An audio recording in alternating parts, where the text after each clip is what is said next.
atau disebutnya barista, dan juga ada yang ada juga yang di dapur itu mereka yang bagian cooking, masak-masak gitu Pak. Jadi kalau misalnya di bagian bar lagi sepi gitu, saya bantuin mereka yang di dapur. Padahal memang di luar job desk saya itu gitu Pak. Itu aja yang bisa saya bagikan Pak. Kamu orangnya murah hati, ya, rela berbuat baik kepada orang ya tanpa menuntut balas ya. Baik, terima kasih Nika. Nika pilih siapa?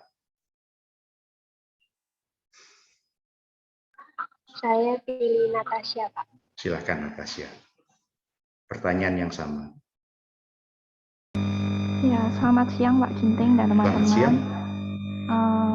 Kalau dari saya suka membantu atau memberikan seperti memberikan makanan buat orang-orang yang di jalan, Pak. Oke. Jadi tapi nggak selalu sih, soalnya saya juga kalau keluar biasanya nggak bawa uang, jadi nggak bisa selalu membantu. Tapi saya suka untuk itu, melakukan itu. Luar biasa. Kapan kamu terakhir memberikan makanan pada orang di luar? Waktu saya mengurus berkas beasiswa Jarum, Pak, bersama teman saya waktu itu keluar bareng-bareng gitu. Ya. Masih ingat siapa yang kamu bantu? Orangnya sudah tua, bapak-bapak duduk di kursi roda gitu, Pak. Luar biasa ya, luar biasa. Terima kasih. Saya sudah Ya, berbagi ya. Silahkan pilih siapa temannya. Saya pilih Karol, Pak. Silahkan Karol. Iya, selamat siang Pak Ginting sama teman-teman semua. Ini yang pernah saya lakukan ya Pak? Iya, betul. Iya, jadi saya pernah menolong salah satu teman kelas kita. Waktu itu dia lagi sakit di kosnya karena dia anak rantau. Terus dia sakit, perutnya sakit, makan tuh muntah. Terus nggak ada keluarga juga di Malang. Nah, itu saya datang ke kosnya dia, ngasih dia minum sama makan gitu Pak. Luar biasa. Terima kasih Carol sudah berbagi. Silahkan Carol pilih siapa. Pilih dia. Silahkan. Oke, selamat siang Pak Ginting, selamat siang teman-teman semuanya. Ya. Sebelumnya yang diceritain Karol itu saya, ya emang benar, Karol emang baik, dia bantu saya Pak. Wah, luar biasa. Jadi kalau kebaikan, iya Pak, kalau kebaikan saya rasanya saya tidak banyak tapi tidak kurang juga berbuat baik. Cuman saya orangnya sedikit mudah, bukan sedikit mudah, cuman mudah tersentuh gitu Pak. Kalau misalkan saya nih ngelihat anak tetangga saya mungkin dia berpakaian kurang layak gitu. Nah, kebetulan saya ada pakaian yang masih layak, tapi nggak saya pakai, jadi saya kasih gitu, Pak. Kemudian kalau misalkan ada makanan, saya juga kasih, atau barang-barang saya yang masih layak pakai, dan saya nggak pakai, itu saya kasih ke dia sih. Itu aja sih, Pak. Luar biasa dia. Oke, terima kasih ya. Oke, siapa dia berikutnya? Saya mau pilih Mega, Pak. Mega, dipersilakan. Kalau untuk saya, hal baik saya itu, saya bantu orang tua saya berroti. Sebagiannya dijual, dan tetapi sebagiannya itu orang tua saya itu memberi rotinya itu ke panti asuhan atau panti jompo, Pak. Kapan terakhir itu dilakukan?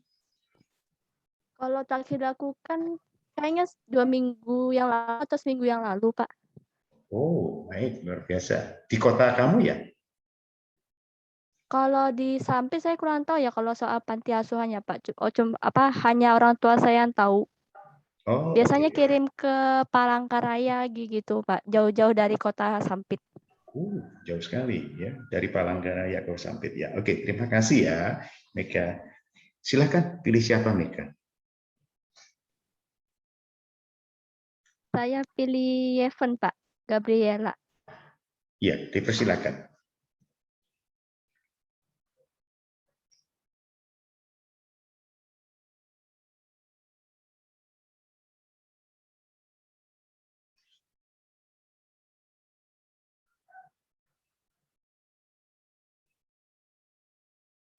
Ya. Bisa disebut lagi tadi siapa yang diminta? Gabriela Yeven, Pak. Oh, Gabriela. Gabriela ada? Adakah Gabriela hari ini?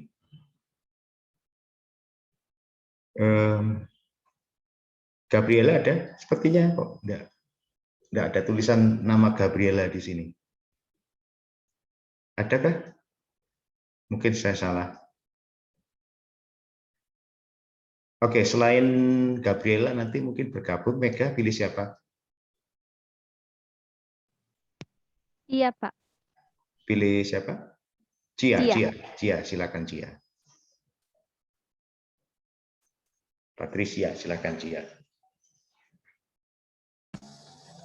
Kalau dari saya setiap tahunnya, setiap kali untuk lebih mudahkan kayak setiap kali saya ulang tahun itu saya sumbangkan untuk ke panti asuhan sih Pak. Hampir sama kayak Mega. Oh, menyumbangkan biasa. Iya. Oke. Terakhir waktu ulang tahun. Ulang tahunnya kapan ya? Tahun ini belum Pak, karena masih ada COVID, jadi belum ada rencana buat kirim sih Pak. Belum ya. Karena Oke. karena dari sananya masih belum dibolehkan gitu Pak. Oh ya, baik. Oke. Cia asalnya dari mana? Saya dari Batu Pak.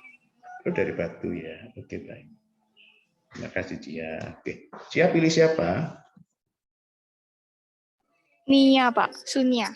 Sunya. Oke. Sunya, silakan. Ya Pak, selamat siang. Jadi Selamat siang. kebaikan yang pernah saya lakukan dulu itu kan kalau di Kelenteng kan tiap tahun sebelum COVID ya kan ada kayak makan bulan Oktober. Waktu itu ada kayak tante-tante ya bukan tante-tante sih, mungkin nenek-nenek ya udah tua kayak jualan itu loh Pak, yang dari kertas tapi dibikin kayak patung-patungan yang kertasnya dilipet-lipet itu loh Pak. Iya, iya. Iya kayak gitu ya. Cuman karena kayak saya lihat nggak ada orang yang beli kan, karena kan dia juga dan saya terus dibeli aja. Nah, saya juga nggak tekan lihatnya kan nanti sedih yang lebih kan, jadi saya beli, cuman saya ngomong udah nggak usah kembaliin uang. Nah, siapa tahu kan membantu buat beli makan atau apa. Kan banyak ya orang yang jauh lebih susah dari kita, kalau kita bisa jadi ini buat orang lain, kenapa enggak.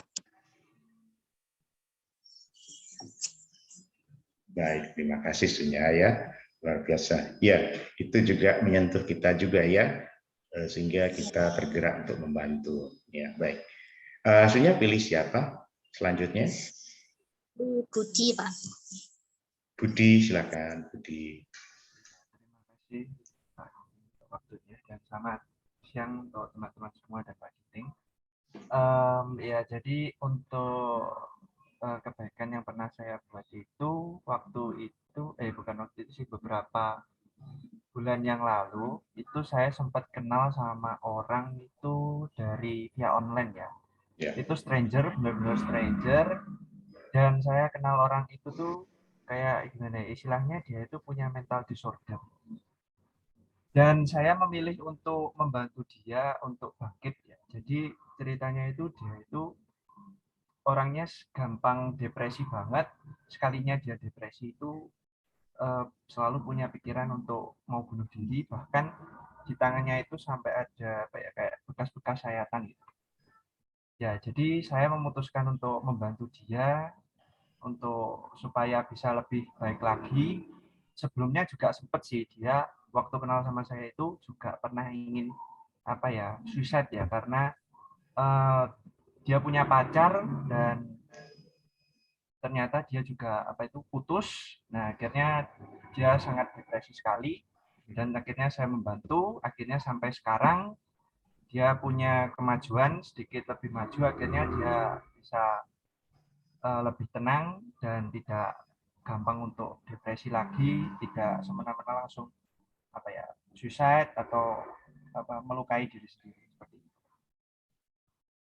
Terima kasih Budi sudah menyelamatkan ya orang yang sedang kemalangan seperti itu ya. Oke, baik Budi. Selanjutnya Budi pilih siapa? Rachelia, Pak. Rachelia. Siapa Budi? Saya pilih Rachelia Giovanni. Ya, dipersilakan. Ya, selamat siang Pak Ginting. Selamat siang. Kalau dari saya sendiri sih sebenarnya hal baik apa ya sebenarnya saya sudah lakukan. Mungkin cukup banyak, sampai mungkin saya tidak bisa ingat. Tapi saya dan mama saya memang kebetulan kenal satu keluarga, udah kenal 9 tahun dan mereka sangat kekurangan.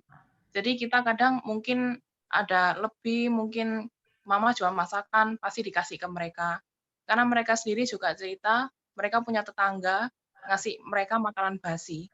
Dan itu benar-benar bikin hati kita ya juga sedih, kok bisa ada orang kasih makanan basi untuk seorang keluarga. Jadi kita yang hanya berdua di rumah, saya dan mama, berinisiatif seringkali memberi selama 9 tahun, jadi kami memberi keluarga itu, dan mereka kadang juga memberi mungkin entah sayuran atau apa, jadi kita akhirnya saling berbagi dari kebaikan kecil yang dilakukan oleh saya dan mama saya. Seperti itu, Pak. Luar biasa, terima kasih Rachel. Baik, Rachel pilih siapa? Jessica Irawan. Jessica, silakan Jessica.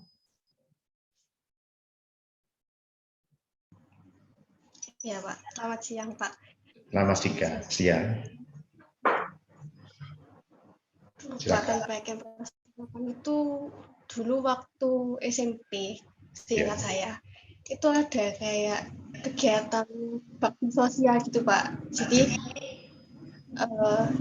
kita disuruh membuat makanan dan itu nanti disumbangkan ke kayak orang yang lebih membutuhkan gitu Pak, kayak ke tukang becak atau pengemis gitu. Nah kebetulan waktu itu banyak yang nggak bisa masak kan Pak, masih SMP itu. Iya, betul. Masih apa gitu. Dan rencananya tuh mau ngasih nasi, terus takjil kayak cemilan-cemilan gitu, sama minuman air putih. Nah, akhirnya diputuskan kalau nasinya itu beli aja, daripada kalau kita buat, takutnya nanti mah nggak jadi, terus membahayakan gitu Pak. Dan buat cemilannya itu, saya ada ide. Kalau ide saya usul kalau saya mau bikin sendiri gitu Pak, kan mama saya juga pernah bikin kue-kue gitu, jadi saya minta bantuan mama saya juga buat bantu bikin kue itu Pak.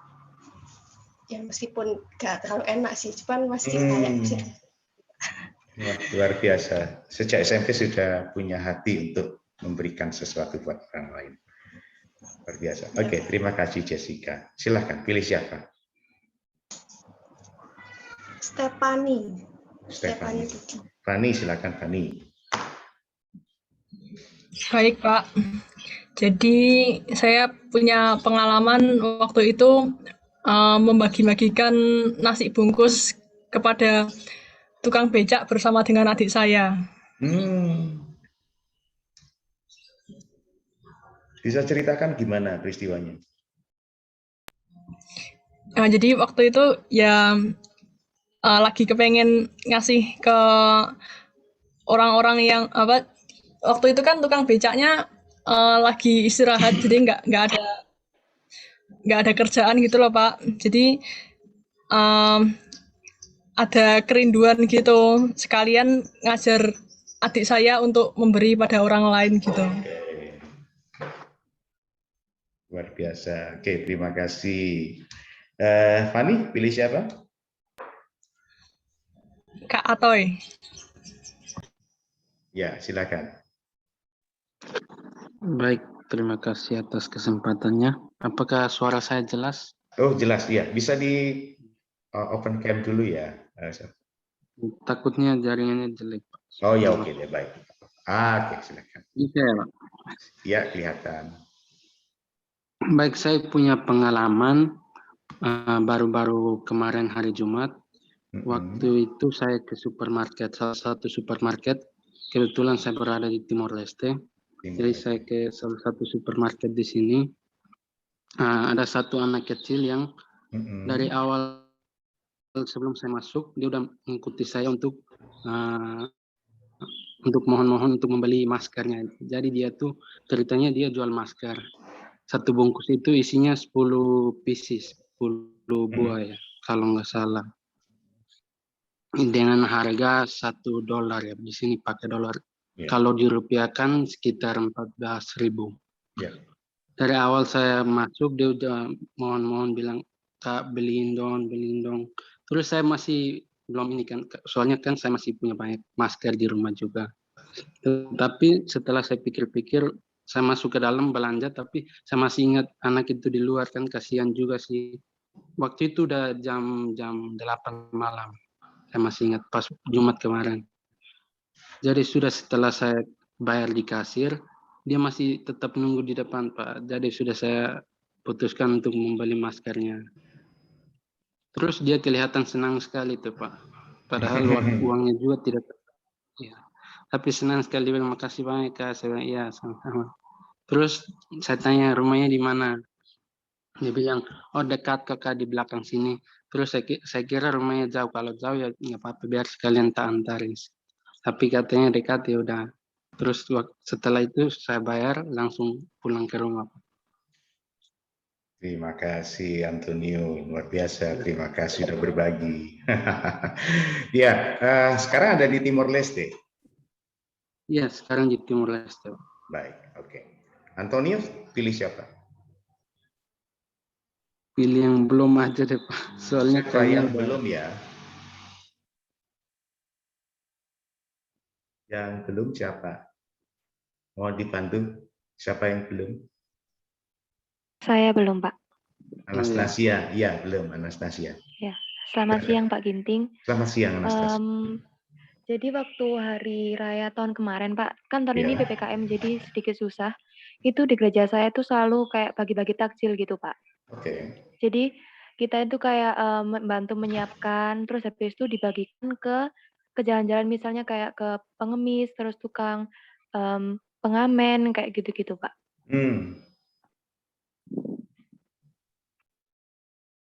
Oke, oh luar biasa. Terima kasih Anastasia boleh berbagi ya.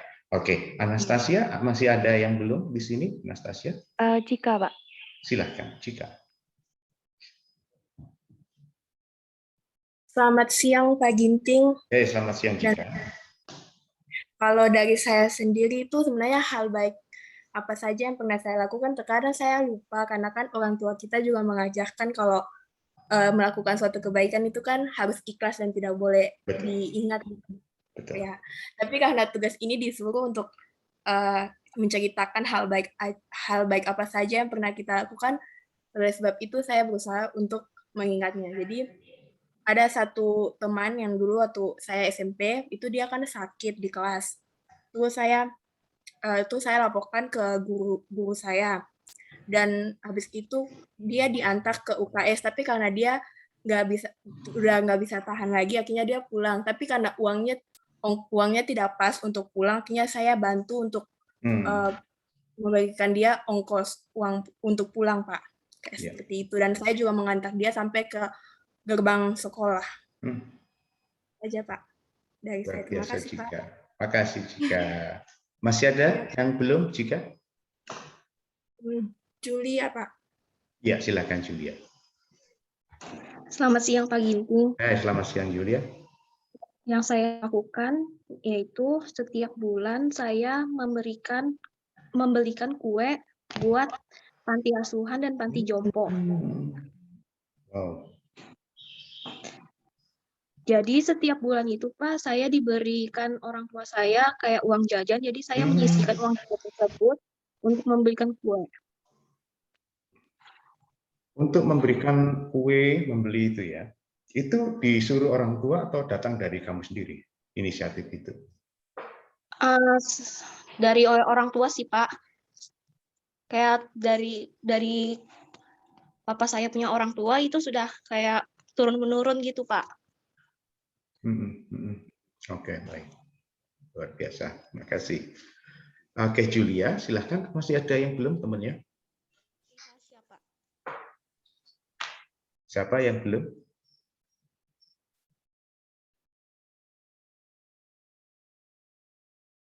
Ada yang belum, Julia? Siapa? Siapa Julia? Yang belum siapa? Litasya, Pak. Oh, Litasya. Silakan Litasya.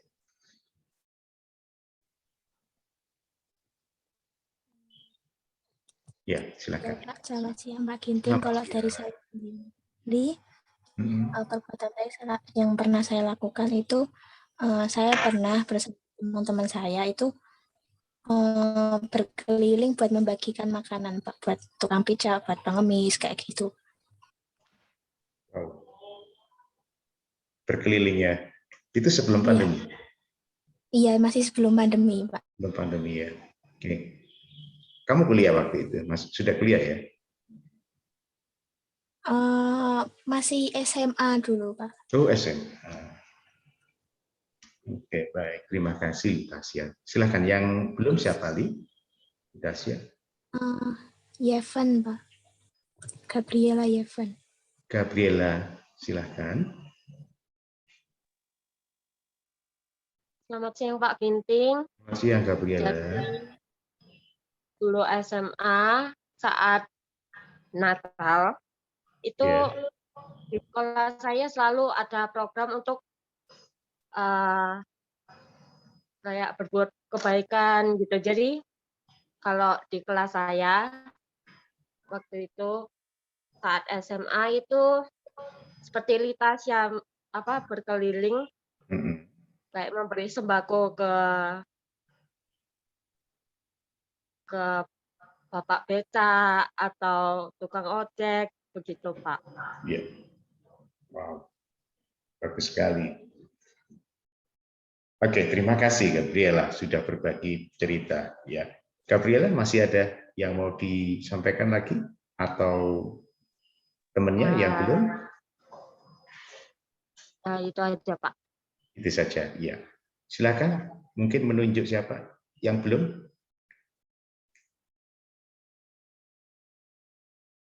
Semuanya sudah?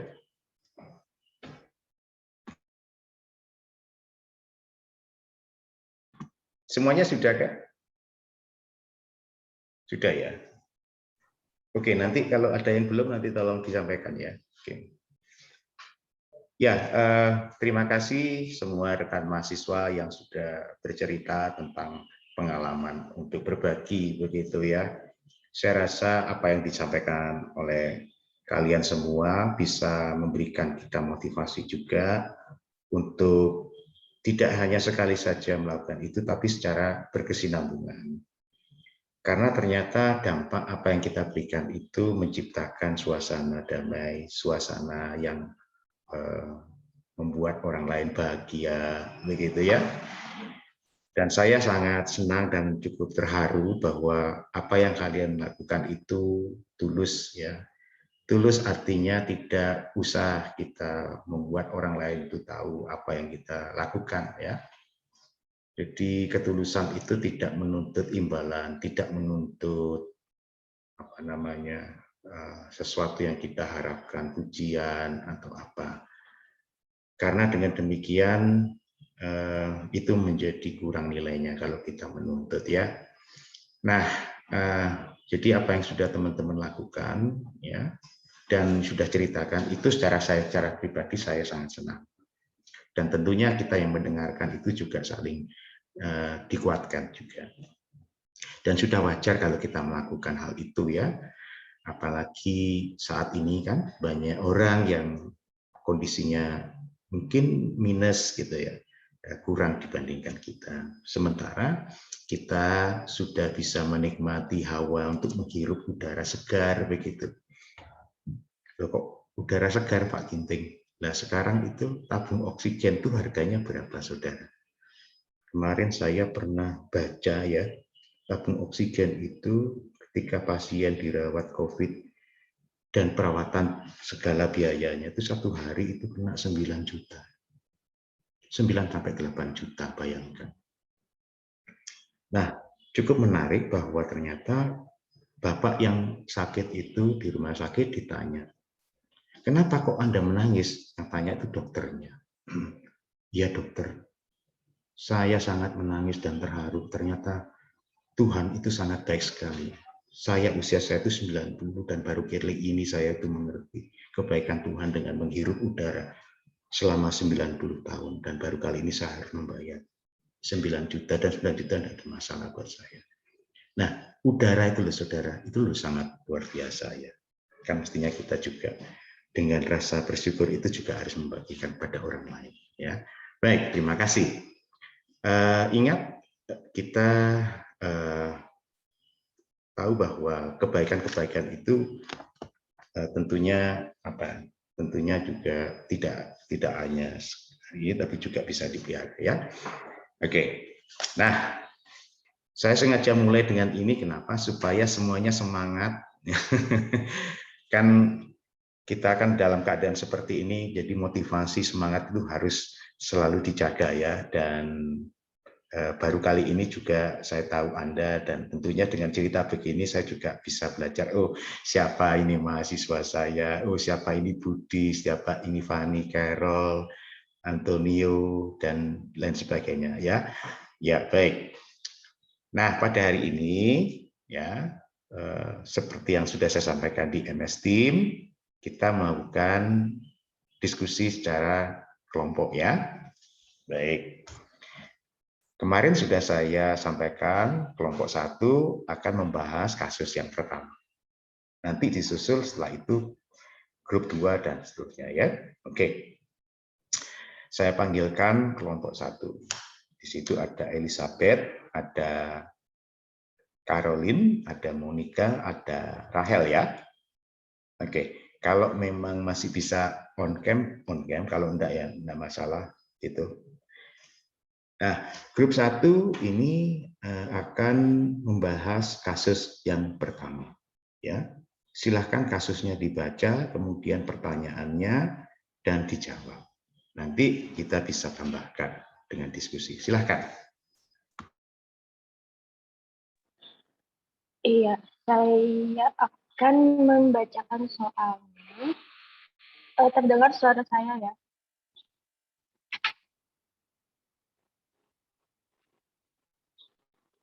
Halo, apakah suara saya terdengar? Sangat jelas Monica, ya. Oh ya, baik. Baik, untuk pertanyaan grup 1. Ya. Seorang peneliti mengangkat judul topik kesalahan penulisan goresan Hanzi. Tujuan penelitian ini adalah untuk mengetahui titik letak kesalahan penulisan goresan Hanzi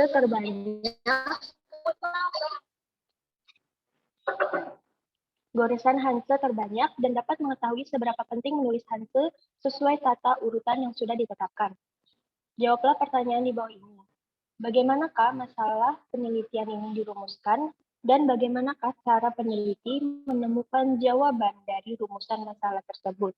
Ya, pertama, saya akan membacakan rumusan masalah yang sudah kami diskusikan.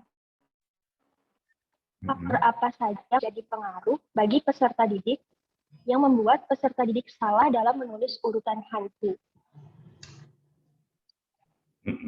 Yes.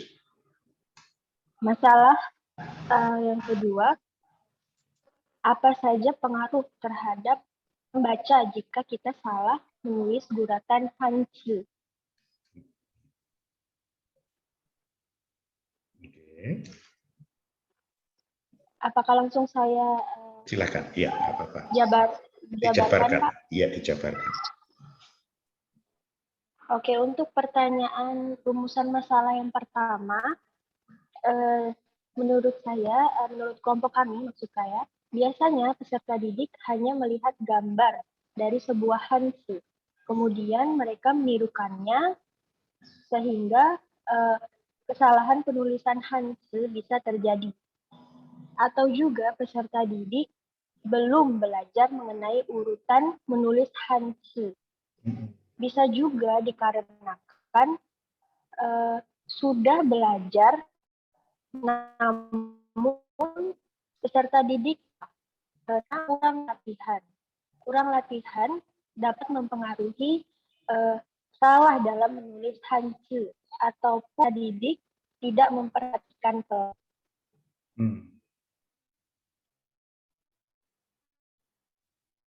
Selanjutnya, urusan masalah nomor 2. Pengaruh apa saja jika kita salah menulis Hanzi terhadap pembaca? Yang pertama, bisa saja pembaca kebingungan atau bahkan tidak bisa mengenali Hanzi apa yang ditulis. Kemudian, berbeda arti jika salah guratan. Sekian dari saya, silakan teman-teman yang lain lanjutkan. Carol. Sekali, ya silakan. Akan saya teruskan untuk rumusan permasalahan ketiga. Bagaimana solusi mengatasi kesalahan penulisan Hanzi? Jawabannya dengan banyak-banyak berlatih menulis dan dengan konsentrasi. Karena bagi saya pribadi, kalau belajar sesuatu sambil menulis itu akan lebih mudah diingat dan lebih panjang untuk pengingatannya.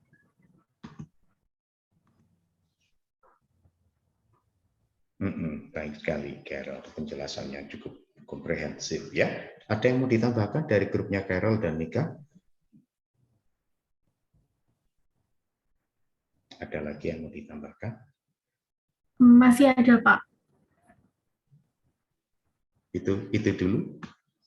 Tidak, masih ada yang mau ditambahkan oleh Dea dan... Oh ya, bagus. Silakan. Ya, boleh Dea.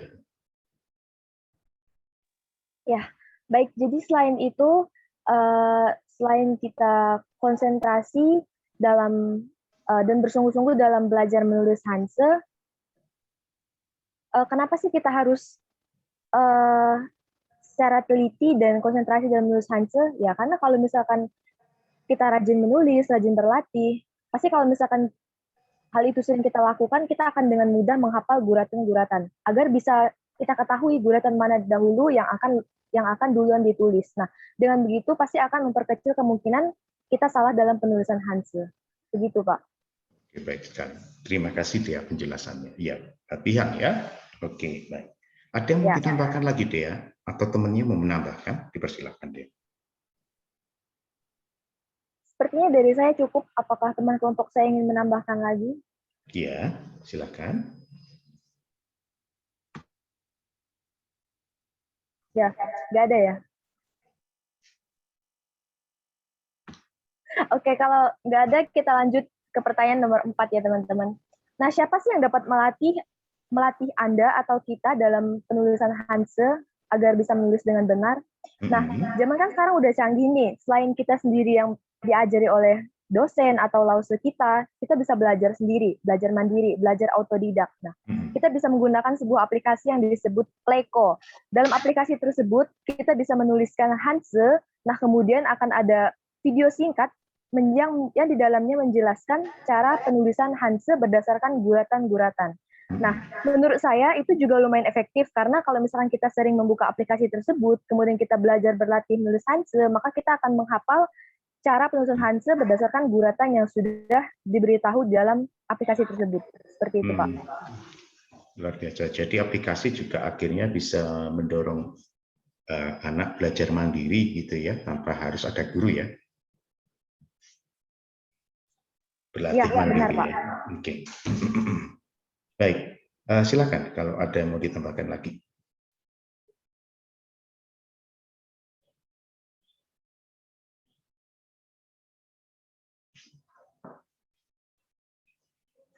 Sudah, Nika, Carol, Dea? Ada yang mau? Racelia mungkin mau nambahin. Silakan.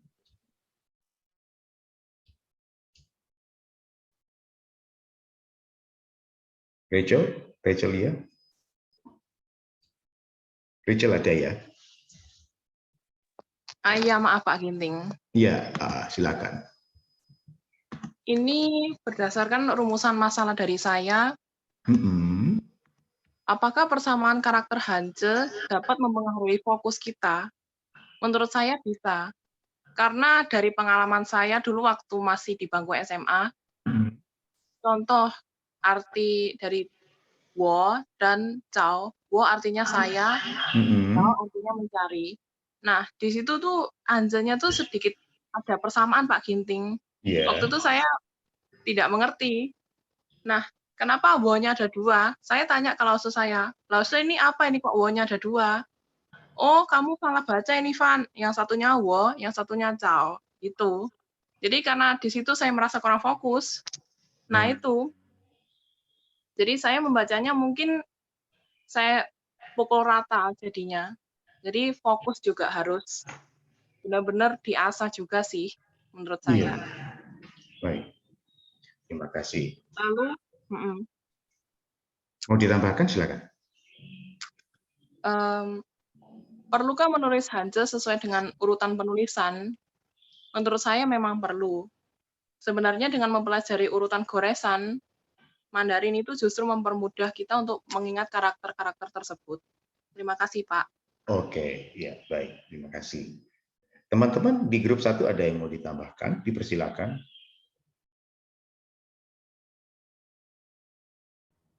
Tidak, Pak. Sudah cukup. Sudah cukup ya.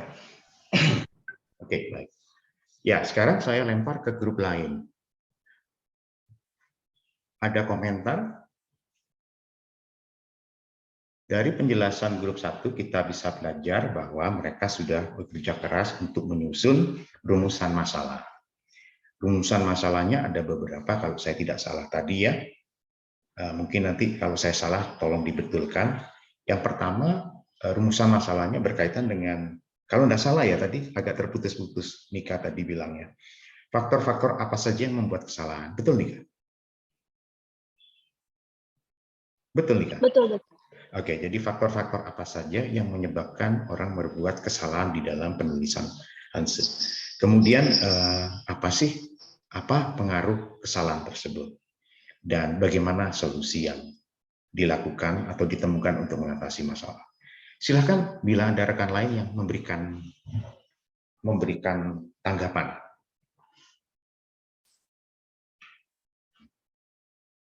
Baik. Nanti teman-teman bisa memberikan tanggapan ya sambil jalan, jadi kita bisa berdiskusi. Baik, kita mulai dulu dengan kata kunci, masalah. Nah, bagi teman-teman, masalah itu apa?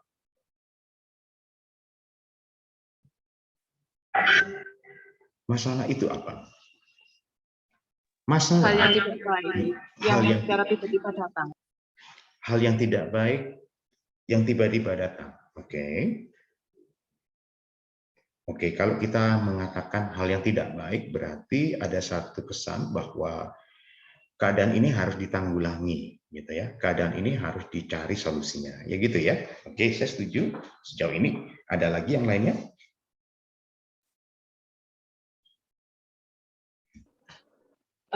Ya, silakan. Itu keadaan yang di luar kendali.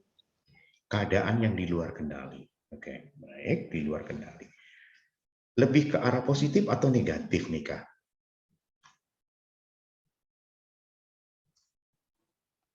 Negatif sih biasanya, Pak. Jadi kita harus mencari solusi atau jalan keluarnya dari masalah itu.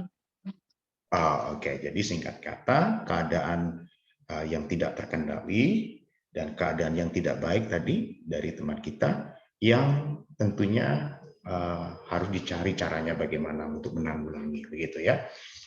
Ya, baik. Terima kasih sudah diberikan masukan. Jadi masalah itu sebetulnya adalah satu keadaan yang tidak diharapkan, ya. Keadaan yang tidak diharapkan dari apa yang kita harapkan. Jadi kalau kita mengatakan masalah itu adalah satu keadaan yang terjadi, yang setengah terjadi, ya. Ya dong, kita selalu mengatakan yang tengah terjadi karena kita tidak bisa mengatakan masalah bila itu tidak terjadi. Karena kalau tidak terjadi berarti bukan masalah. Ya. Nah, kita harus mengatakan masalah itu tengah terjadi dan perlu dilakukan satu tindakan agar masalah itu bisa diselesaikan. Nah, kenapa kok dikatakan masalah? Kita katakan keadaan itu menjadi masalah karena kita punya standar. oh ini loh standar saya bahwa keadaan yang ideal itu seperti ini. Keadaan yang ideal tentang penulisan Hanse itu seperti ini. Tetapi kenyataannya tidak seperti itu.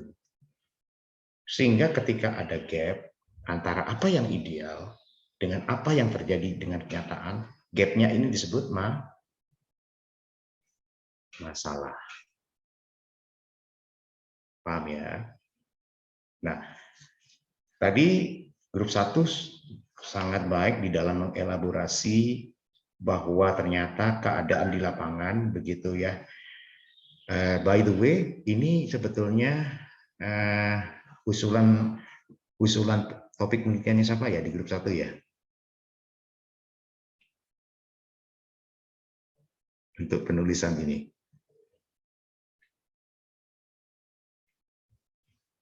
Bisa ceritakah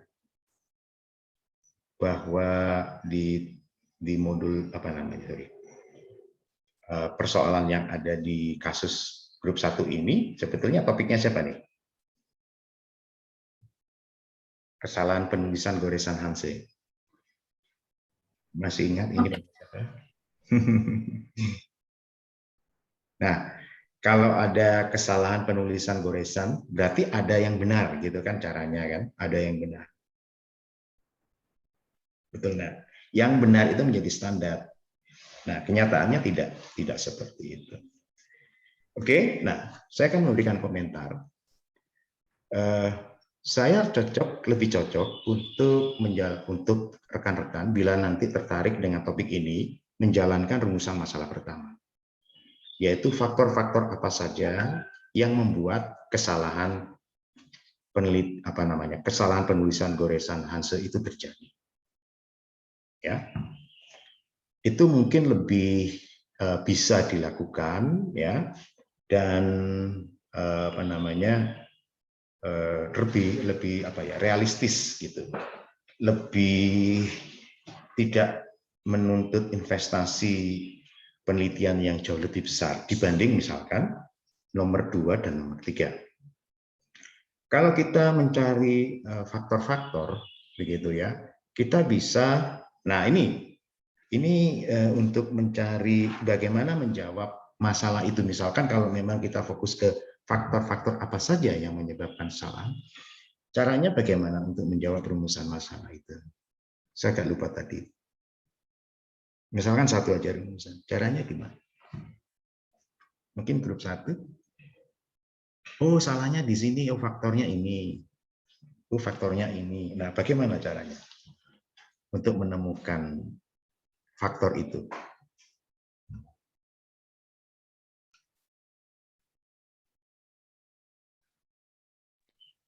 Misalnya anak SD gitu ya, Pak. Ya. Belum belajar, tapi dia pada saat melihat, biasanya anak kecil itu kalau misalnya apa yang dia lihat, itu yang dia tirukan. Berarti faktornya itu mungkin usia, karena dia masih terlalu kecil, gitu. Iya, baik. Oke. Berarti kan kita sudah sampai kepada faktor yang kita identifikasi. Tetapi persoalannya gini, Nika. Kalau memang nanti faktornya ke sana, terus bagaimana kita mengumpulkan data? Intinya begitu. Bagaimana kita mendapatkan data atau informasi untuk bisa kita katakan, oh ini faktornya. Itu arah dari pertanyaan saya. Bagaimana menjawab rumusan masalah faktor-faktor. Kalau dengan wawancara gitu Pak, bisa nggak? Misalnya kita wawancara guru SD kayak gitu. Bagus sekali wawancara. Ya, kita bisa melakukan wawancara untuk menanyakan kepada peserta didik kita, kira-kira apa sih? Kamu kok selalu salah ya dengan menulis ini? Kira-kira apa sih yang membuat salah gitu kan? Padahal di soal yang dia kerjakan mesti salah gitu kan? Nah, baru ketika dia diberikan pertanyaan-pertanyaan ini yang mengarah kepada sebab, akhirnya ketemu. Ternyata, misalkan, oh ternyata dia tidak punya kemampuan dasar tentang penulisan Hanse. Karena sebetulnya belajar itu adalah satu proses untuk membentuk pengetahuan. ya, membentuk pengetahuan atau keterampilan. Siapa bisa, saya yakin saudara-saudara bisa ya mengendarai mobil ya. Dan ketika Anda mengendarai mobil, Anda sudah tidak berpikir ini setir, ini persnelen ya. Kalau rem itu harus injak rem bukan gas, jangan dibalik ya. Kalau mau berhenti jangan gasnya ditekan, nanti terjun bebas nanti ya, jangan dibalik. Nah, ketika Anda mengendarai mobil, apakah Anda berpikir? Apakah Anda untuk seandainya mau belok kanan, Anda harus berpikir dulu, oh ini setirnya dulu saya pegang. Setir fungsinya adalah untuk membelokkan roda kanan dan kiri, kemudian saya harus gas supaya saya sampai kepada tikungan dengan tepat. Dan kecepatannya harus begini, untuk membuat, tidak kan? Jadi otak kita kan habis untuk persoalan mengidentifikasi bagian-bagian mobil. Jadi semuanya terjadi secara otomatis. Nah, belajar itu adalah mengarahkan kepada otomatisasi otak bekerja, saudara. Dan kegiatan kehidupan kita arahnya ke sana. Jadi kegiatan kita itu sebetulnya adalah pengulangan-pengulangan apa yang kita pelajari. Dan fungsi belajar itu adalah mempercepat akuisisi keterampilan tadi. Itu tujuannya. Sehingga ketika Anda ya anak-anak itu mampu menulis Hanse, itu adalah kita sebagai pengajar harus mampu mendorong anak ini mampu mempunyai satu proses kemampuan yang tidak banyak berpikir seperti mengendarai mobil. Jadi langsung otomatis. Benar gitu. Ya enggak. Coba jangankan menulis Hanse ya. Menulis ejaan bahasa Indonesia saja, mungkin Anda tidak pernah berpikir. Prosesnya itu sekarang kan otomatis.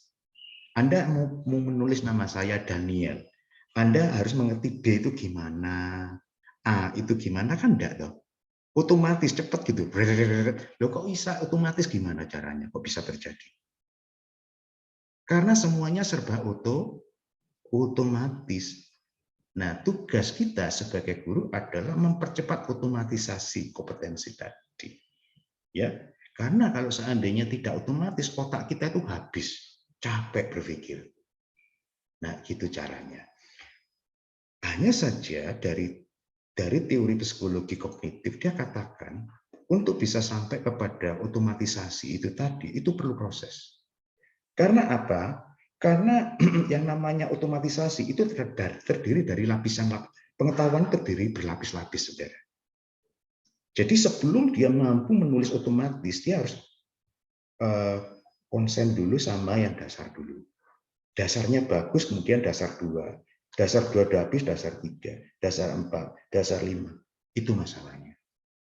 Sehingga nanti ketika dasar 1, 2, 3, 4, 5 itu sudah mantap, baru anak ini bisa otomatis nulisnya. Itu. Nah, tadi kalau mengarah kepada faktor-faktor apa saja saya cocok sekali. Saya suka dengan pertanyaan ini. Dan saya nanti kalau seandainya Anda tertarik, ya, saya sarankan Anda menulis tesis ini, skripsi, wawancara. Ya, oke.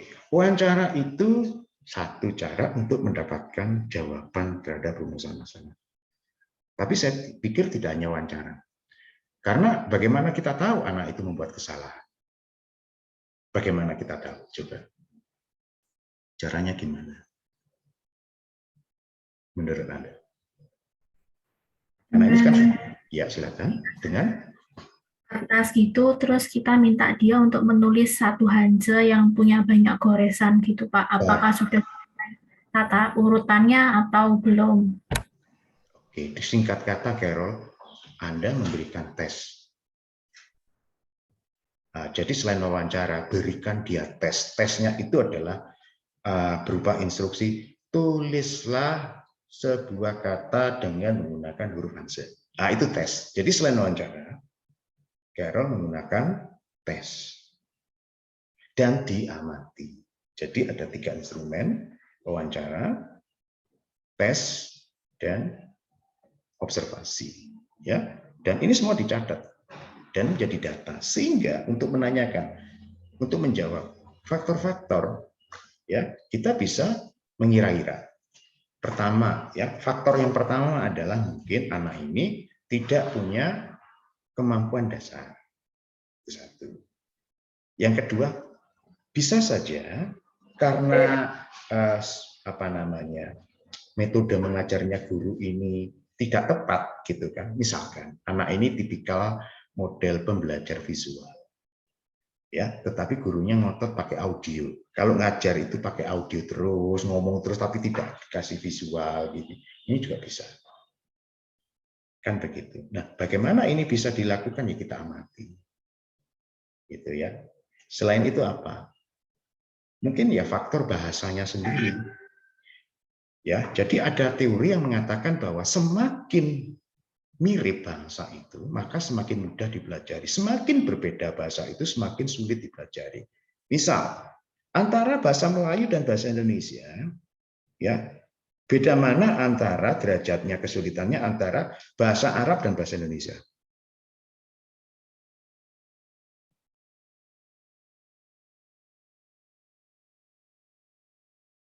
Bahasa Arab dan bahasa Indonesia lebih sulit. Maksud saya gini, lebih sulit mana ketika kita belajar bahasa Melayu atau ketika kita belajar bahasa Arab? Lebih sulit bahasa Arab. Kenapa? Karena tulisannya beda, mereka kayak tulisan Latin gitu. Kalau bahasa Melayu mirip-mirip bahasa Indonesia. Betul sekali. Itu salah satu faktornya juga. Nah, itu namanya intralingual. Itu ada teorinya. Ya. Oke, saya rasa cukup untuk grup 1 ya. Nah, saya tidak akan memberikan komentar panjang lebar untuk yang rumusan masalah 2 dan 3. Karena desain penelitiannya nanti akan berbeda. Karena ketika Anda mengatakan apa saja yang pengaruh. Nah, ketika Anda melakukan satu rumusan masalah pengaruh, berarti Anda menggunakan eksperimen. Desain penelitian eksperimen. Artinya begini. Jadi ketika Anda membuat sebuah metode mengajar A, ya, dan kemudian Anda mau melihat apakah metode mengajar A ini membantu siswa menulis dengan baik dibandingkan metode B. Nah, penerapan metode A dan metode B terhadap dampak itu disebut rumusan masalah yang menguji pengaruh. Ya, karena metode itu dianggap sebab dan dampaknya itu adalah ketika anak itu disuruh untuk melakukan menulis hansel dengan asumsi adalah apa yang sudah diajarkan dari metode A dibandingkan dengan metode B. Nah, ini desainnya desain penelitian. Nah, dengan solusi itu kita jawab dengan hasil penelitian desain eksperimen tadi. Misalkan kalau metode A itu lebih baik dari metode B, berarti ya solusinya metode A atau sebaliknya. Jadi harus dieksperimenkan. Nah, kalau memang mau ke arah desain eksperimen, nanti kita akan mengukurnya dari tes. Misalkan kalau metode A lebih baik dari metode B, gitu ya, dari mana hasilnya? Dari tes. Bila nanti tesnya hasil dari metode A lebih tinggi, berarti metode A lebih baik. Gitu ya, grup 1 ya. Semoga penjelasan saya yang sederhana ini bisa membantu. Ada yang mau ditanyakan? Sementara belum, Mbak. Belum ya? Oke, baik. Tapi paling tidak ada gambaran ya. Jadi tadi itu ya rumusan masalahnya ya. Faktor-faktor apa saja yang menyebabkan kesalahan. Dan kita bisa menduga bahwa kesalahan itu dampaknya ada, faktornya adalah ini. Ya, tetapi yang paling penting adalah kalau memang rumusan masalahnya ke sana, bagaimana menjawabnya? Tadi instrumennya disebutkan wawancara, tes, dan observasi. Ya, baik. Sekarang kita ke grup 2 ya. Terima kasih Carol, Dea, Monica, dan Rahel. Teman-teman yang lainnya tolong dikasih jempol untuk grup 1 yang sudah memberikan pemaparannya. Yuk kita kasih jempol, yuk kita kasih reaksi. Wah, mantap, yuk. Saya juga kasih jempol buat Carol dan teman-teman ya. Terima kasih ya Carol ya dan teman-teman ya. Oke, sekarang kita dengarkan ya presentasi yang kedua. Dipersilakan di sini ada Budi, Budi yang ketiga saya rasa ya. Kedua itu siapa ya? Tolong ya. Saya nggak lupa. Kami Pak, Jessica, Julia, Anastasia, sama Gabriela. Oh, oke, baik. Terima kasih Jessica. Silakan. Selamat siang, Pak Ginting dan teman-teman sekalian. Kami dari kelompok 2 akan menjelaskan mengenai rumusan-rumusan dari topik penelitian kami. Jadi di sini kasus untuk grup 2 ini seorang peneliti tertarik dengan topik bahasa Mandarin yang menjadi bahasa tersulit di dunia. Alasannya adalah topik ini perlu dibahas oleh banyak orang pada umumnya, dan ada beberapa masalah dalam topik ini. Tujuan penelitian ini adalah memberikan solusi, motivasi, dan dorongan bagi banyak orang yang merasa kesulitan dengan bahasa Mandarin. Pertanyaannya, yang pertama, bagaimanakah masalah penelitian ini dirumuskan? Yang kedua, bagaimanakah cara peneliti menemukan jawaban dari rumusan masalah tersebut? Oke, yang pertama ini rumusan-rumusannya yang kami ambil. Yang pertama itu mengapa bahasa Mandarin termasuk ke dalam bahasa tersulit di dunia. Yang kedua, cara belajar yang efektif untuk belajar bahasa Mandarin. Yang ketiga, solusi bagi banyak orang yang merasa kesulitan dengan bahasa Mandarin. Dan yang terakhir, apa adanya pengaruh motivasi sangat berpengaruh dalam belajar bahasa Mandarin, berikan motivasi untuk orang yang belajar bahasa Mandarin. Yang rumusan pertama akan dijelaskan oleh Julia. Ya, dipersilakan. Bahasa Mandarin termasuk sulit karena bahasa Mandarin itu memiliki tulisan Hangul yang sangat terstruktur dan nada pengucapannya. Nada pengucapan dalam bahasa Mandarin ada 4 intonasi nada, yaitu nada datar, meningkat, menurun, kemudian meningkat, dan menurun. Jadi satu huruf yang sama dengan intonasi berbeda bisa mempunyai arti yang berbeda. Bahasa Mandarin ini juga memiliki sama pengucapannya, namun arti yang berbeda. Selanjutnya akan dijelaskan oleh saya. Jadi saya akan menjelaskan rumusan kedua mengenai cara belajar yang efektif untuk belajar bahasa Mandarin. Bahasa Mandarin dipelajari di sini mulai mempelajari pininnya. Pininnya juga membantu kita untuk melafalkan intonasi yang ada di huruf Mandarin. Yang kedua juga kita mengenal nada pada bahasa Mandarin. Dan yang ketiga, mempelajari kosakata-kosakata dalam kehidupan sehari-hari. Kemudian ada mendengarkan bahasa Mandarin dengan cara mendengar lagu bahasa Mandarin, menonton film, ataupun mendengarkan percakapan bahasa Mandarin. Kemudian kita juga bisa melatih menulis tulisan bahasa Mandarin dan juga tidak lupa untuk mengingat artinya. Kemudian kita dapat mempraktekkannya dengan teman atau keluarga yang dapat berbahasa Mandarin. Sekian dari saya, kemudian dilanjutkan oleh Anastasia. Saya akan menjawab dari rumusan ketiga, yaitu solusi bagi banyak orang yang merasa kesulitan dengan bahasa Mandarin. Yang pertama adalah kita harus memiliki niat yang tinggi dalam belajar bahasa Mandarin. Yang kedua, tidak mudah menyerah dengan kesulitan-kesulitan yang ada, serta memiliki semangat yang tinggi. Yang ketiga, memiliki rasa ingin tahu yang tinggi. Yang keempat, keinginan belajar yang tinggi dan memiliki ketekunan dalam belajar bahasa Mandarin. Jadi jika kita memiliki rasa ingin tahu yang tinggi dan berbagai memiliki semangat yang tinggi, kita pasti akan bisa belajar bahasa Mandarin dengan mudah. Untuk selanjutnya, Yeven. Ya, silakan. Oke, kemudian saya akan menjelaskan tentang rumusan yang terakhir, yaitu apa adanya motivasi sangat berpengaruh dalam belajar bahasa Mandarin. Kemudian berikan motivasi untuk orang yang belajar bahasa Mandarin. Nah, jawaban kelompok kami atas rumusan masalah yang terakhir adalah adanya motivasi tentu sangat berpengaruh dalam proses belajar bahasa Mandarin. Nah, untuk contoh motivasi untuk orang yang belajar bahasa Mandarin adalah, yang pertama, bahasa Mandarin adalah bahasa internasional kedua di dunia, dan banyaknya bidang yang menggunakan bahasa Mandarin untuk zaman sekarang. Sebagai contohnya, dalam bidang... Nah, teman-teman, saya ada telepon sebentar ya, tahan dulu ya.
Ya, silakan dilanjutkan lagi. Silakan, saya mendengarkan.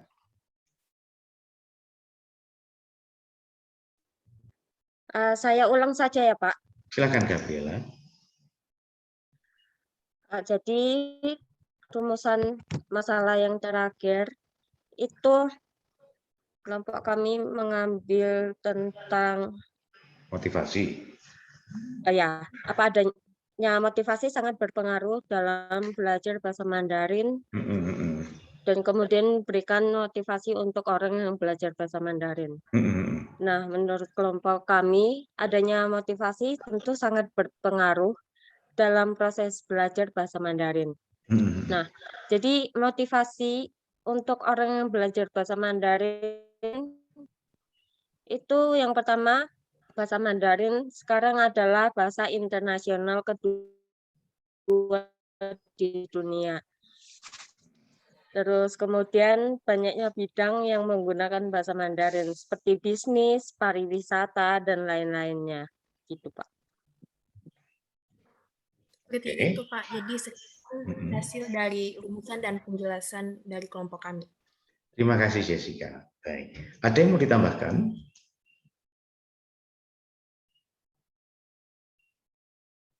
Ada yang mau ditambahkan? Silakan.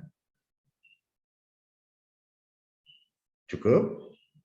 Oke. Saya berikan kesempatan kelompok lain untuk menanggapi. Belum ada? Ya. Oke. Untuk meneliti, saudara, itu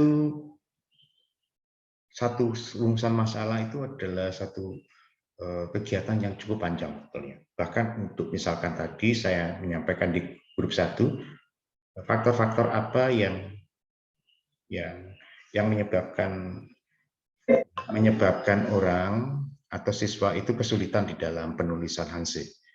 Itu saja untuk menjawab rumusan masalah itu panjang sekali. Melakukan wawancara gitu ya. Kemudian membuat tes, kemudian melakukan observasi. Itu untuk rumusan masalah yang pertama. Satu saja, ya, cukup panjang gitu. Sehingga saran saya nanti kalau menulis skripsi, buat saja satu rumusan masalah, tetapi jawabannya komprehensif, ya. Komprehensif artinya datanya cukup dan jawabannya sangat tepat. Nah, untuk grup 2, ini topiknya adalah tentang hampir sama begitu ya. Masalah mengapa kok bahasa Mandarin itu dianggap bahasa yang sulit. Ya. Hanya saja tadi setelah disampaikan rumusan masalah, teman-teman dari grup 2 ternyata sudah siap jawabannya gitu ya. Ini cukup menarik sekali sebetulnya. Ya enggak apa-apa teman-teman. Hanya saja yang menjadi pikiran kita bersama ya. Kalau seandainya teman-teman tadi tetap menggunakan rumusan masalah mengapa bahasa Mandarin itu sulit, ya.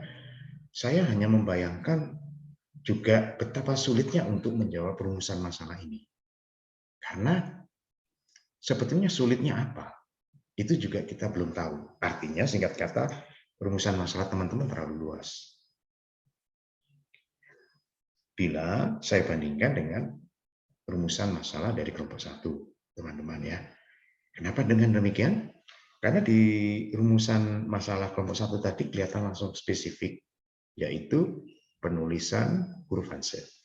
Sementara yang kita tampilkan di sini adalah bahasa Mandarin kenapa sulit? Nah, ini kita terlalu luas gitu ya. Jadi nanti kesulitan kita juga nggak tahu mau datanya yang mana mau akan kita gunakan. Dan bagaimana cara kita untuk mengumpulkan data di sini. Sehingga saran saya bagi teman-teman yang tertarik untuk melihat aspek kesulitan itu, tolong dispesifikkan. Bagian keterampilan bahasa apa yang sulit. Kita tahu bahwa keterampilan bahasa itu kan ada yang mendengar ya kan. Setelah mendengar adalah apa teman-teman? Berbicara, ya berbicara itu bisa menyangkut masalah kemampuan berkomunikasi, kelancaran, kemudian juga pengucapan, begitu kan? Baru setelah itu membaca dan terakhir menulis. Nah, kenapa kok tidak teman-teman spesifikkan satu keterampilan saja? Nah, saran saya fokus kepada satu keterampilan bahasa. Satu aja nggak habis kok teman-teman ya. Oke, sekarang saya balik kepada grup 2. Grup 2 ini kalau nggak salah ada siapa ini ya? Tadi ya.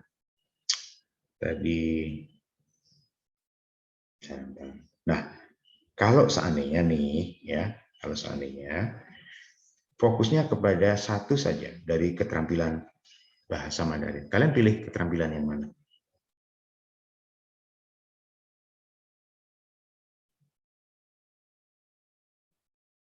Ada yang mendengarkan? Kalau dari kelompok kami sendiri Yes. sih untuk tampilan listeningnya ya Pak, karena kan listening itu kan harus didengar dan didengar baik-baik. Jika kita juga kayak nggak tahu arti, kita nggak tahu itu artinya, kita juga pasti kayak sulit gitu untuk mendengarkan. Ya, oke. Jessica menganggap listening ya. Oke, kita tunggu yang lainnya dulu ya, Jess. Oke, bagaimana Julia? Keterampilan apa? Sepakatkah dengan Jessica? Atau kamu punya pilihan yang lain? Julia? Sama seperti Jessica, Pak. Soalnya mendengarkan itu tuh kayak ada kata-kata yang hampir sama. Seperti kayak itu tuh kan nadanya tuh nada 1, Pak. Ada juga nadanya nada 2, 3, dan 4. Jadi kayak kita harus konsen mendengarkannya gitu, Pak. Oh, baik. Oke, listening ya. Ya, kalau Anastasia? Iya Pak, setuju sama Cika tadi. Jadi listening itu juga termasuk yang cukup susah. Kayak kita harus benar-benar memahami banyak grammar, terus juga kosakatanya gitu Pak. Jadi menurut saya listening itu baik, cukup baik. Gitu ya. Oke. Gabriela setuju listening?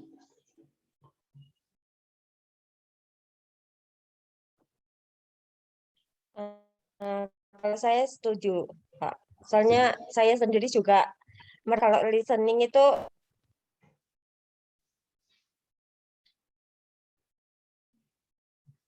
agak susah ya. Susah juga ya. Gabriela ya. Oke, baik. Nah, itu saran saya ya, Jessica, Julia, Anastasia dan Gabriela. Listening saja gitu. Toh juga kita tahu sebelum orang berbicara, sebelum orang mampu menulis, ya, dan bahkan orang mampu membaca begitu, kan semua input bahasa itu kan dari mendengar dulu, dan ternyata mendengar itu juga tidak gampang, gitu, ya. Jadi ada dua pendekatan cara strategi orang itu mendengar ya. Yang pertama itu cara mendengar dengan pendekatan bottom up. Bottom up ya, bottom up ya. Bottom itu dasar, up itu adalah yang di atas. Jadi kebanyakan orang-orang siswa yang baru belajar bahasa asing itu sering menggunakan pendekatan bottom up. Misalkan ketika kalian ada di kelas, bagi kita yang barusan belajar bahasa Mandarin ya, yang sangat terbatas kosakatanya dan jam terbangnya untuk berbicara bahasa Mandarin, itu cara dia mengerti lause bicara itu satu kata per kata per kata per kata. Nah, dengan cara mendengarkan per kata baru nyambung maknanya, itu disebut bottom up karena dia fokus ke kata. Nah, itu satu. Cara yang kedua itu disebut top down, jadi dari atas ke bawah. Apa maksudnya? Jadi biasanya cara ini adalah cara di mana kita mengerti orang lain bicara itu langsung melihat makna yang ada di balik komunikasi yang disampaikan orang. Ya, contohnya gimana? Contohnya gini nih. Misalkan Lause bicara soal Beijing. Ya. Tahu ya kota Beijing ya?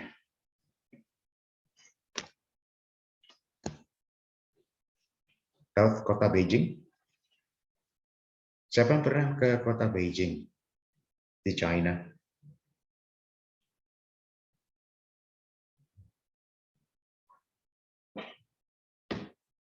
Oke, belum pernah ya. Nah, saya mau tanya sama Jessica, Julia, Anastasia, dan Gabriela. Ketika kalian mendengar kata Beijing, apa yang ada di dalam pikiran kalian? Yang pastinya itu tentang Cina ya Pak. Jadi kayak kebudayaan-kebudayaannya, bahasanya. Terus apa lagi? Budayanya kayak apa? Yes. Seperti budayanya kan ada banyak ya Pak, mulai dari makanan ataupun kayak festival-festival kayak di Tiongkok gitu, kayak seperti ada barongsai, wushu, dan sebagainya. Oke, baik. Festival, wushu, tarian. Makanan kayak apa? Makanannya kayak apa? Makanannya itu yang seperti biasanya di hari raya gitu Pak, kayak apa namanya? Mianpao, jiaozi, sama bebek panggang, pokoknya makanan-makanan yang kayak khusus kebudayaan dari Cina aja Pak. Nah, oke. Ketika Jessica menggunakan pendekatan top down, itu Jessica membawa pengalaman Jessica tentang hal-hal yang tadi Jessica lakukan dengan penjelasannya Lause supaya connect. Paham ya? Jadi pendekatan top down itu artinya adalah cara kita sebagai yang belajar itu menggunakan pengalaman kita sebelumnya untuk menyambung informasi yang disampaikan Lause dengan konteks kota Beijing. Jadi ketika Lause kita itu bercerita dengan Beijing, yang muncul adalah pemahaman kita, yaitu tentang pengalaman kita sebelumnya tentang kebudayaan Tiongkok. Itu namanya top down. Nah, menarik itu listening itu. Nah, kalau mau digiring kepada rumusan masalah, ini menarik. Ya. Oke. Misalkan kita sambung kepada strategi belajar yang seperti apakah yang membawa tingkat kemampuan mendengar lebih baik. Nah, kan menarik kan? Kan gitu kan? Ini saya hanya menyarankan. Jadi menggunakan sebuah model eksperimen begitu kan, atau pengamatan. Jadi kita mau melihat ya anak-anak didik kita itu kira-kira ketika nilai listeningnya bagus, kita amati dia menggunakan cara gimana sih? Dia menggunakan bottom up atau top down ya, atau kombinasi di situ. Nah, gitu Jessica, Julia, Anastasia, dan Gabriel. Jadi rumusan masalahnya ya fokus kepada listening, sehingga kalau saya boleh menyarankan adalah misalkan nomor 1 ya, bagaimana siswa menggunakan strategi bottom up, top down di dalam memahami pesan komunikasi lisan. Gitu. Terlalu panjang ya penjelasan saya ya, rumusan masalah saya. Bisa ditangkap ya, bagaimana siswa menggunakan strategi mendengarkan saat berkomunikasi dengan orang lain, gitu misalnya. Ya, oke. Nah, kalau memang disepakati rumusan masalah seperti itu, pertanyaan selanjutnya adalah gimana caranya saya menjawab rumusan masalah itu? Gimana kira-kira?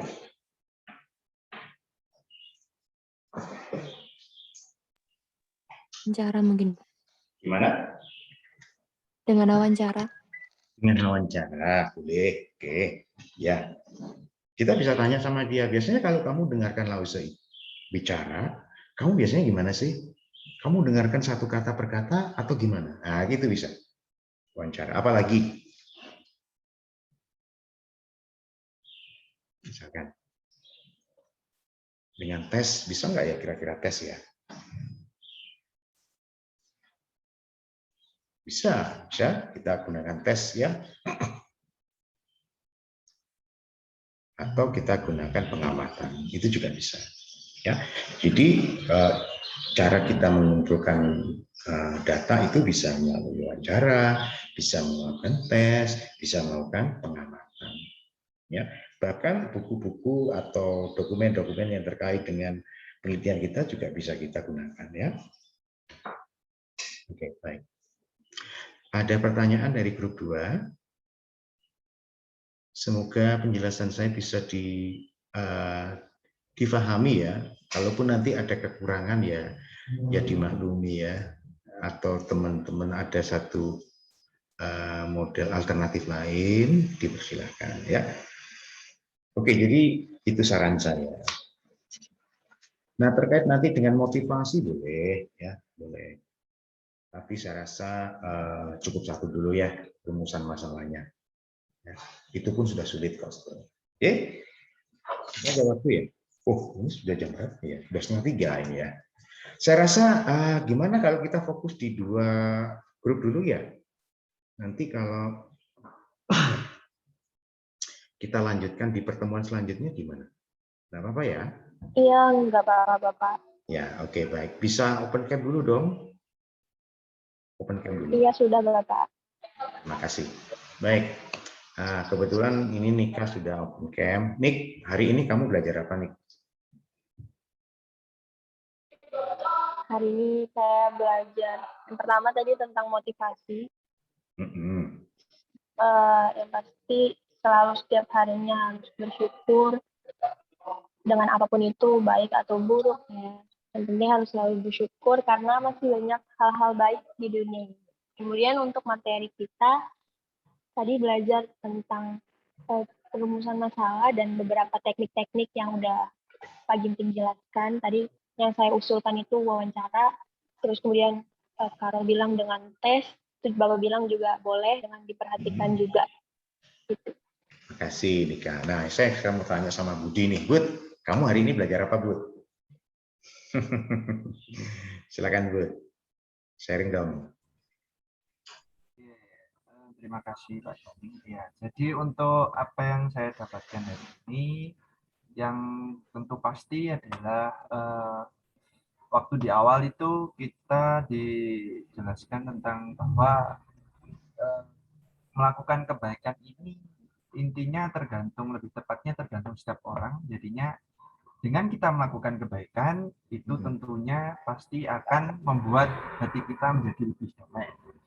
Akan menimbulkan suatu rasa kesenangan tersendiri. Gitu. Kemudian untuk materi hari ini saya menjadi lebih paham mengenai apa itu rumusan masalah dan bagaimana cara menyusutnya serta bagaimana cara menjawab rumusan masalah tersebut terkait dengan penelitian. Misalnya bisa seperti wawancara, tes, atau mungkin melakukan observasi lapangan, dan lain sebagainya. Jadi seperti itu, Pak. Terima kasih, Budi. Oke. Saya dengar satu lagi terakhir ya. Carol, kamu belajar apa hari ini, Carol? Hal baru yang saya pelajari dari kelas ini itu kalau melakukan penelitian, rumusan permasalahannya cukup satu aja, tapi jawabannya harus komprehensif, harus sejelas mungkin. Ya. Gitu. Ya, satu saja, Carol, tapi dalam ya, Carol ya. Biasanya kalau mahasiswa saya bimbing ya, satu saja sudah, bisa satu kenapa dua gitu loh. Kalau dua terlalu banyak. Dan saya nggak yakin jawabannya bagus. Mending satu tapi bagus gitu, dalam ya. Tetapi kalau mau dua ya nggak apa-apa gitu ya. Kita nggak boleh halangi karena siapa tahu karena dari lebih banyak pertanyaan informasi juga kita boleh dapat. Saya ucapkan banyak terima kasih semua mahasiswa yang luar biasa pada sore hari ini ya, tetap semangat ya, wajahnya masih bersinar-sinar meskipun perut keroncongan ya, ditendang-tendang ini perut, waduh semua makan ini ya Van ya. Fani sudah lapar kelihatannya ini Fani ini ya. Oke teman-teman, terima kasih boleh bersama-sama pada sore saya dulu ini ya.